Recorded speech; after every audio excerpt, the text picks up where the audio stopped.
The UK's high inflation rate is a cause for concern for both the government and the Bank of England. Inflation erodes the spending power of workers and can lead to a long-lasting upward shift in wage demands and businesses' pricing strategies.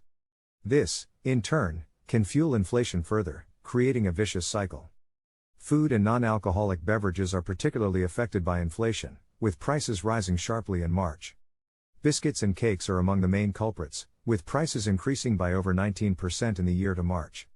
Milk and sugar prices have also risen by around 40%, making it more expensive for consumers to buy staple items. The UK's reliance on natural gas for heating and power is a significant factor in its high inflation rate. The prices of natural gas and electricity have risen sharply in recent months, driven by a range of factors, including supply chain disruptions and rising demand for energy as the economy recovers from the pandemic. The structure of government subsidies for energy prices has also smoothed out price changes, meaning that consumers are not experiencing the full impact of rising energy costs. The Bank of England is expected to increase interest rates in May to combat rising inflation. Markets are pricing in a 25 basis point hike, taking the main bank rate to 4.5%. The bank is concerned that high inflation could cause a long-lasting upward shift in wage demands and businesses' pricing strategies, exacerbating the problem further. The government is also under pressure to address the cost of living crisis in the UK. Rising inflation is a key issue in this regard, but it is not the only factor.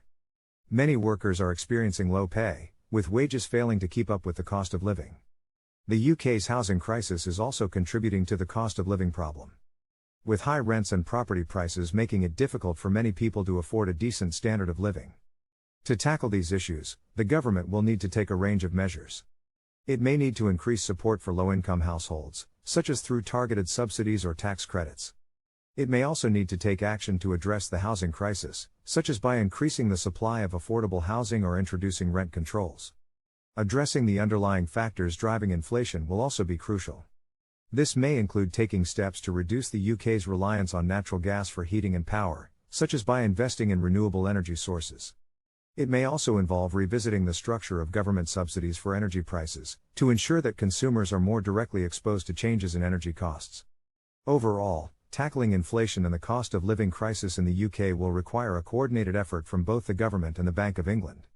It will require a range of measures, including targeted support for low-income households, action to address the housing crisis, and efforts to reduce the UK's reliance on natural gas for heating and power.